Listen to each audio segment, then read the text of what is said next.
दुनिया में कोई ऐसी चीज़ नहीं है जो बिना किसी कारण के होती हो। हर चीज़ का पैदा होने का और उसका मृत्यु का एक कारण होता है।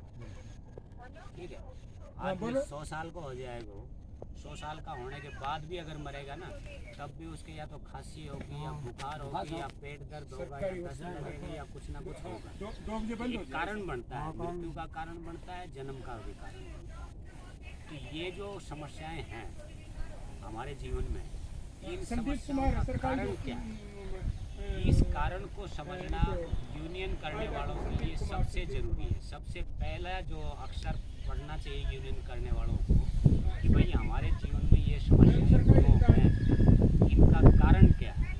हम जिस यूनियन को मानते हैं AIUTUC को, उस AIUTUC का कारण कहना ये है कि इसका कारण हमारे देश की जो टोटल जो व्यवस्था है ना, सारी राजनीतिक व्यवस्था, पढ़ाई की व्यवस्था है, ये जो समाज की जो व्यवस्था है, समाज में जो धर्म का, जात का या जो तमाम तरह की जो व्यवस्थाएं बनी हुई हैं, इस व्यवस्था के अंदर इसका कारण है। जब तक ये पूरी व्यवस्था नहीं बदलेगी, पढ़ाई की व्यवस्था नहीं बदलेगी, तब तक ठीक नहीं हो सकती। बीमारी इलाज की जो व्यवस्था बना रखी है सरकार ने, अगर वो नहीं बदली तब हमारी समस्याएं हल नहीं हो सकती। राजनीति की जो व्यवस्था है, अगर जब तक ये नहीं बदलेगी तब तक आपकी समस्याएं नहीं हो सकती। कोई नु कहे राजनीति तो चाहे मोदी करता चला जाओ, खट्टर चाहे चीफ मिनिस्टर बना रह जाओ और हमारी समस्याएं हल हो जाएंगी ना, नहीं हो सकती। तो ये राजनीतिक व्यवस्था, सामाजिक व्यवस्था, आर्थिक व्यवस्था, तमाम तरह की जो व्यवस्थाएं हैं, इन व्यवस्थाओं के अंदर इसके बीज हैं, इन व्यवस्थाओं के अंदर इसकी जड़। हमारी जो यूनियन है AIUTUC, वो तात्कालिक तौर के ऊपर अलग अलग तबके के लोगों को इकट्ठा करती है, उनको संगठित करने का काम करती है। सफाई वालों को इकट्ठा करती है, चौकीदारों को इकट्ठा करती है, आंगनबाड़ी वालों को इकट्ठा करती है, फैक्ट्री और कारखाने में जो मजदूर है उनको इकट्ठा करती है। हर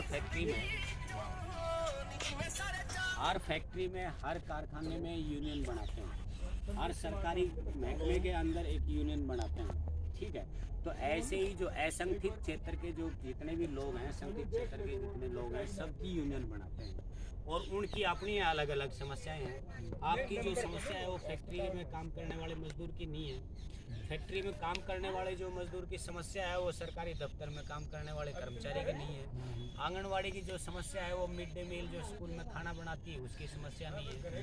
तो क्योंकि हमारी समस्याएं अलग अलग हैं, इसलिए अलग अलग यूनियन बनानी पड़ती है, नहीं तो इनका नाम एक ही यूनियन कर देते हम। हाँ सही बात। ठीक है, लेकिन क्योंकि लोगों को चीज़ों को समझने के लिए सुविधा हो, जुड़ने के लिए सुविधा हो, इसलिए उनका नाम अलग अलग यूनियन बना करके उनको इकट्ठा कर रहे हैं। लेकिन उद्देश्य क्या है, मकसद क्या है, आखिर हमको पहुंचना कहाँ है?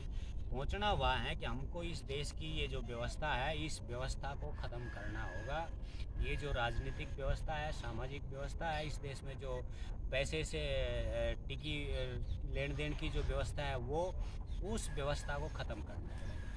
AIUTUC इस काम में लगी हुई है, तो उसी काम को अंजाम देने के लिए उसके साथ चाहे 10 जुड़े, 5 जुड़े या 1 जुड़े या ना जुड़े, ये भी हमको कोई वो नहीं है, गिला नहीं है। हम किसी की हाजिरी देख के उसके पीछे भागते हो, ऐसा नहीं है। अगर आज मोदी के पीछे 5 लाख आदमी से तो हम भी चालो उठ ही नहीं जुड़ लो ना।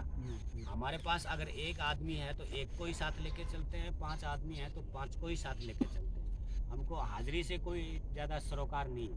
लेकिन हाजिरी की ज़रूरत कहाँ है? हाजिरी की ज़रूरत ये है कि इस समाज को बदलने के लिए लोगों की संख्या तो चाहिएगी ना। तो समाज को बदलने के लिए हमारे खुद के अंदर भी एक बदलाव आएगा। जब हम समाज को बदलने के लिए जाएंगे, किसी को कहेंगे आप दारू मत पियो, किसी को कहेंगे आप छेड़खानी मत करो, किसी को कहेंगे भाई आप पढ़ाई लिखाई करो, तो वो गुण हमारे अंदर भी होने चाहिए। ठीक है, आज मान लो नहीं है, लेकिन धीरे धीरे उन गुणों को अपने अंदर विकसित करेंगे, अपने अंदर वो गुण पैदा करेंगे, तब जाकर के दूसरा आदमी हमारे से प्रभावित होगा। इसलिए यूनियन बनाने के लिए अपने यूनियन के जो कार्यकर्ता हैं उनके अंदर गुणों का विकास होना, उनके नेताओं में जो उसको संगठित कर रहा है वो गुणों का धनी होना बहुत ज़रूरी है। अगर उसमें अवगुण होंगे तो वो चाहे संख्या चाहे जितने भी लोगों की इकट्ठी कर ले, लेकिन वो आपके साथ टिकाऊ नहीं रहेंगे। आज नहीं तो कल, कल नहीं तो परसों, तो धीरे धीरे करके वो भेड़ चाल है वो अटती चली जाएगी और वो मकसद आपका पूरा नहीं होगा। इसलिए AIUTUC इन समस्याओं को उठाती ज़रूर है, लेकिन उठाने के पीछे का जो मकसद है वो ये है। बाकी इस देश के अंदर और जितनी भी यूनियन हो, चाहे सुभाष की यूनियन हो, चाहे आपकी यूनियन हो या किसी की भी यूनियन हो, सारी यूनियनें कहती हैं कि हमारी यूनियन के मेंबर बन जाओ और हम स्वर्ग तोड़ ले आएंगे। लेकिन हम कहते हैं ना, इससे नहीं होगा। आपकी मान लीजिए तनख्वाह आज कितनी है, 14,000 रुपये। मान लो हम लड़ भिड़ करके इसको 15 करवा लें, 20 करवा लें, 25 करवा लें, 30 करवा लें, तो 30 करवाने से हमारी समस्या हल होगी? नहीं होगी ना। क्यों नहीं होगी? आपके बच्चे को अगर दाखिला दिलवाने के लिए जाओगे, सरकारी स्कूल में जाओगे तो वहाँ तो पढ़ाई नहीं है, मास्टर नहीं है। प्राइवेट स्कूल में जाओगे, एक बच्चे का दाखिले का 1 लाख रुपया है, आप दोगे? 30,000 की तनख्वाह नहीं दे जाएंगे। आप अगर बीमार हो जाओगे, सरकारी अस्पताल में दवाई नहीं है, डॉक्टर नहीं है, प्राइवेट अस्पताल में जाओगे 10-10, 20-20, 25-25, 50-50 लाख रुपये इलाज का खर्च हो जाता है। बुखार उतारने के लिए भी 5 लाख रुपये, 10 लाख रुपये ले लिए जाते हैं। ठीक है, तो ऐसे ही हर जगह आपको मतलब हमारे ये जो कष्ट है ये कम नहीं होंगे। तो ये तनख्वाह बढ़ाने की बात नहीं है, तनख्वाह बढ़वाएंगे क्योंकि हमारा गुजारा नहीं हो रहा है। ठीक है, लेकिन हम कब तक बढ़वाते रहेंगे? आप 30,000 रुपये तनख्वाह बनवा लोगे, इस गैस का सिलेंडर आज 1,000 रुपये है, कल 2,000 रुपये हो जाएगा, आपका वापिस चले जाएंगे। पेट्रोल आप जो 60-70 भरवाया करते हैं, आज वो 110 रुपये 105, 110 रुपये। बम्बई में 120 रुपये बिक रहा है, डीजल भी 110 रुपये बिक रहा है। वो वहाँ से आपका पूरा कर लेंगे। आपके बच्चों की कापी किताब जो महंगे हो जाएंगे उनसे पूरा कर लेंगे। तो ये कोई सोल्यूशन नहीं है। सोल्यूशन अल्टीमेटली क्या है हमारा? हम जिस सिद्धांत को मानते हैं, जिस विचार को मानते हैं, उस विचार का कहना ये है कि इस तरह के जो गरीब आदमी हैं हर महकमे के, उनको इकट्ठा करो, समझाओ, बुझाओ और उनकी एक दिन ऐसी ताकत बनाओ ताकि वो अपने अच्छे बुरे के बारे में विचार करना सीख जाए। और आज इस देश के अंदर जो व्यवस्था है, उस व्यवस्था को उखाड़ करके हम राजी मजदूरों का स्थापित कर दें, जिसमें ये तमाम तरह की समस्याएं ख़त्म हो जाएंगी। ये बात आपको थोड़ा सा समझने में वो लगेंगे, थोड़ा सा दिक्कत आएगी, लेकिन हमारे देश में या हमारे अपने जीवन में जिस भी समस्या का नाम लो, चाहे घरवाली के साथ झगड़ा है ना, वो भी व्यवस्था की देन है, व्यवस्था की वजह से पैदा हो। कोई नु कहे कि इसमें मोदी के करना आए, इसमें खट्टर के करना आए। आपका तनख्वाह 12,000 है, 14,000 है, कल दिवाली का त्यौहार आ रहा है, बच्चे आपको कोई पटाखा मांग रहा है, कोई पिस्तौल मांग रहा है, कोई नए कपड़े मांग रहा है, कोई मिठाई मांग रहा है, आप उस तनख्वाह से उसकी पूर्ति नहीं कर सकते। घरवाली क्या कहेगी?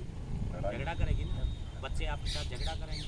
तो वो किसकी वजह से हुआ? नीतियों की वजह से हुआ, सरकार की व्यवस्था की वजह से हुआ। तो ऐसे ही आपस में जो प्यार मोहब्बत की जो चीज़ें हैं, भाई भाई एक दूसरे के दुश्मन बन जाते हैं, एक दूसरे की बात भरा करते वो एक दूसरे के खून के प्यासे बन जाते हैं। तो वो सब इस व्यवस्था की वजह से।